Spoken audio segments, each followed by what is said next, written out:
Hey everybody, Goosebumps are Dummies here. Welcome back to another video, and today we are going to be reviewing Goosebumps The Vanishing Episode 7, titled, currently, Welcome to Camp Nightmare, and it is very loosely based on this book, only having it in basically just the intro and briefly mentioned. Yeah, Camp Nightmare is very much basically just an in-only book used in the season, which is very disappointing. But that's not actually the title, but for now it is for the video. The actual title of the episode is supposed to be Egg Monsters from Mars. Again, a very loose adaptation, even more loose. But yeah, this is actually supposed to be titled Egg Monsters from Mars, and I'll update the title of this video once it is officially changed on the sites. And episode 8 actually was just changed recently, thanks to someone in the comments who reported it to Disney+. It was changed to the official title, Invasion of the Body Squeezers. So now I can title my episode review likewise. Without further ado, let's get into easily my second favorite episode of this season. We start off this episode with a flashback to 1968 of a camp counselor at Fort Jerome with a bunch of kids, and he's teaching about the history of the fort itself, and that was used in wartime with cannons and shit, and eventually gets up to a ledge, and in the background we see a giant alien spaceship, or something of the sort, maybe an asteroid, yanking him down into the water right after it crash lands. Presumably he dies, but he does appear later in the episode, very briefly. Cut to present day, and the kids are acting really strange, specifically Devin. He's freaked out, and he thinks he has a weird connection to Hannah, and I really don't want to get into that because it is such a random fucking plot element, but means nothing in the overall story, so yeah, I guess Devin has a connection to Hannah for some reason, and he thinks that Hannah was the real Hannah, which by the end of the season, probably not. Trey arrives. By the way, the kids are all at the Brewer house right now, and he shows them a documentary that he mentioned in episode 1, funny enough, so they were planning this the whole time, that interviews actually the lady who was in the VHS tape and the one who was messing with Trey in the hospital, and the lady is named Ramona something, because I forgot her last name and forgot to write it down in my notes, so yeah, I'm an idiot, but they Google her last name, and they find out that there's this other guy with a similar last name. I think it's pretty distinctive, and they decide to get his book at the library. Only 3 of them go though, CJ, CC, and Alex, and the other 3 go to the hospital because Frankie's mom works at the hospital, and they think they can get some info from her, maybe some ID about the doctor, or maybe some security footage, which they do get. And eventually, after all that shenanigans at the hospital, they find out that Dr. Ramona, or whatever the hell her name was, drives a Range Rover, and they get her license plate, and somehow track down her location. Bear with me. They somehow do it from her license plate. I don't know how teenagers were able to do it, but they fucking did it, so we're gonna roll with it. Then we get to see, or actually kind of before this, Anthony in the basement, weirdly enough, only it's actually a dreamscape, and he is completely trapped down there by invisible walls. Basically, a very, very, very tiny version of the Give Yourself Goosebumps episode from the last season, so weird, but it's here, and it acts as a visual representation of running out of time, because later, we see the room start to fill up with black goop, symbolizing that he's almost turned, which we don't know what that exactly does yet, but eventually, if he's in the pod too long, that is not a good thing. Very bad a thing, you know? Don't do that. Don't let him be in there for too long, and it gives us more stakes. Meanwhile, CC, Alex, and CJ are at the library, and they find out that the figure they looked up with Ramona's last name is in fact related to her in a book when they see a picture of her with her father, the author of the book. So her father is famous and wrote a book. And it's about some pretty questionable stuff, possibly attacks and things we should be prepared for, some larger-than-life ideas.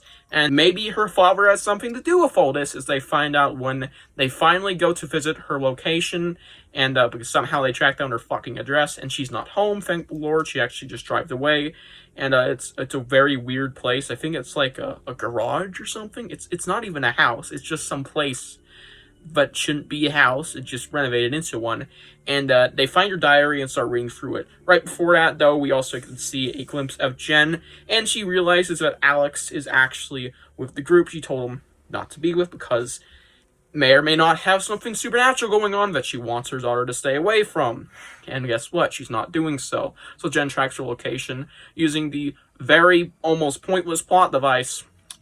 of the Fitbit thing on her leg. So yeah. And now we have a flashback in the diary to 1969.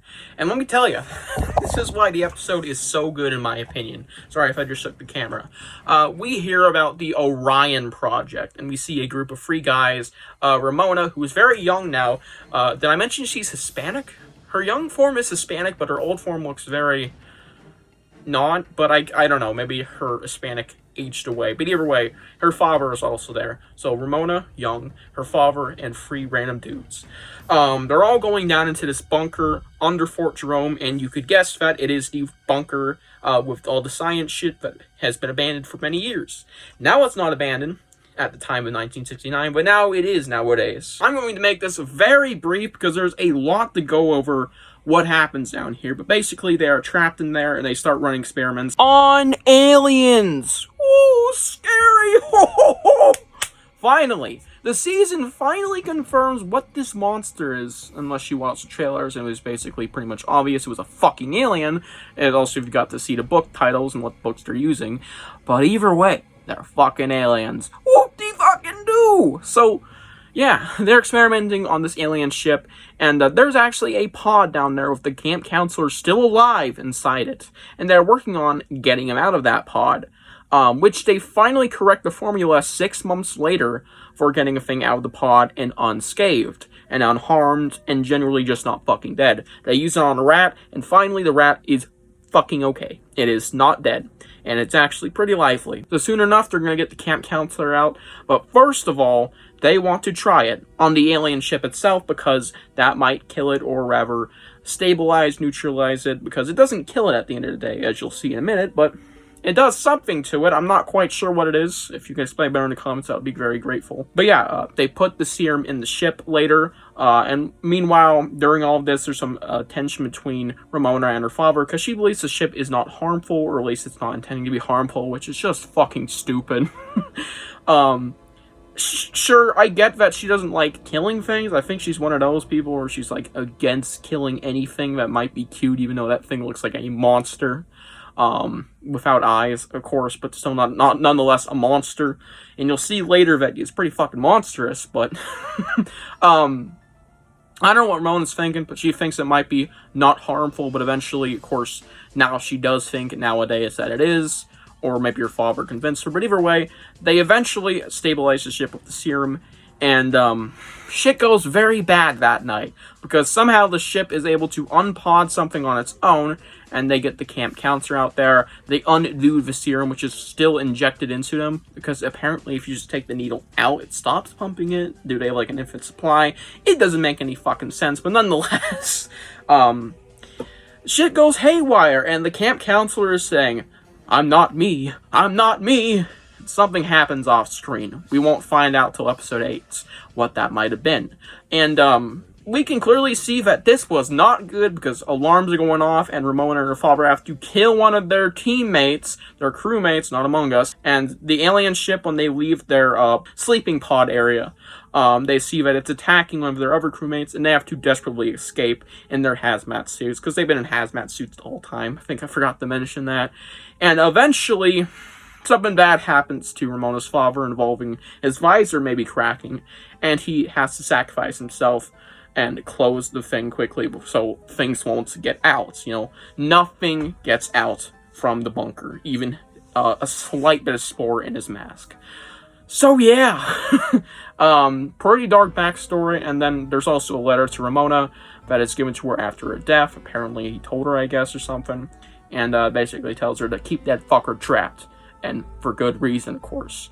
And yeah, we cut to modern day, and the kids are like, damn, okay, that's pretty dark backstory, but the kids are now encountered by Ramona, who has returned home, and she's like, I've been working on this shit for 55 years trying to keep that motherfucker down there. Also, I let out Trey, random plot exposition dump there. Your father's down there. You want to go save him?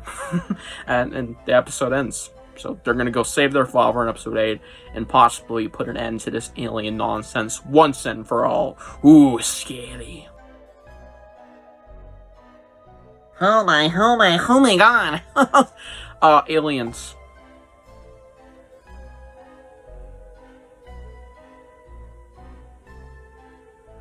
Yeah, pretty simple upside there. If you know me, I fiend! Fiend! Fiend! Fiend! Fiend, fiend, fiend, like that outro to episode 1. I fucking fiend for aliens. And when that alien reveal dropped, I was kind of pissing my pants a little because I'm like, oh, they fucking did it. They're aliens. They're not just some science project gone wrong. It's not some biologically engineered monster. They're literally aliens. And I love it. I love it. It's awesome. The backstory. The soundtrack during the backstory is so retro alien sci-fi flick-esque. It sounds like a 60s alien movie. Like, weirdly enough, it's perfect for that scene. That whole sequence, I should say. Amazing. Amazing soundtrack there, and I really enjoy it, as well as the entire backstory. Excluding a small issue, which I'll mention in a second. The acting was great for all the characters. I really liked the set design down into the bunker back in 69. I like the intro. It's pretty simple and very vaguely adapts Camp Nightmare. Very vaguely. And yeah, it's a very, very entertaining watch, and I think that is mostly thanks to the awesome CGI and this alien ship and all that is going on, as well as the mystery being set up of what is the ship doing down there, and we don't get to quite know what its goal is, and just a lot of interesting things set up and concluded there, like how Trey got out of the pod. So yeah, only issue I really have this episode I could say is pointless Jen moment, because it doesn't mean anything to the plot. Jen showing up in this episode meant nothing. I think they just wanted to give her something to do. Which is fair, just like you could have made her work for more while, then realizing, hey, everybody's kind of missing. No shit! My daughter's kind of with these people, and I'm never actually going to go meet her. No shit! She only encounters her halfway through episode 8, and she tracks her at the beginning of episode 7. It's like, damn, you took your sweet fucking time! But yeah, there's also the pointless and really weird thing involving Ramona. I mean, it's not pointless, but it's not explained well that Ramona thinks the alien ship might be friendly, and there's nothing suggesting it's friendly. It's all negatives. It's all bad energy from that ship. Like, what the fuck? Are you on meth, Ramona? But apparently she thinks it might be friendly. It totally hasn't done anything bad. Ooh, you fucking idiot. Yeah, it's not a good fucking ship. It's clear as fucking day. That thing ain't cool. Alright. So yeah, really good episode. Small issues. And now let's get to my rating. It's honestly a tie with episode 6. 9.5 out of 10. Really good episode, and I am not mad, alright? Let me just outright say this. I know I love Egg Monsters from Mars, mostly for the creature, and also the general story is really fun, and a lot of other things. Alien kink. But, like, yo, I'm not mad they didn't show up. At the end of the day, it's like, this episode, with or without him, I really enjoyed nonetheless. I really want to see Egg Monsters at the end of the day, but I'm not mad they're not there. And I really enjoyed the backstory in this episode. And yeah, it was overall a very entertaining watch. Hope you guys enjoyed this episode review, and I'll see you guys in the next one with my episode 8 review for Invasion of the Body Squeezers, baby. The finale, and I gotta say, it's quite a mixed bag, so we'll see you guys in the next one. Bye.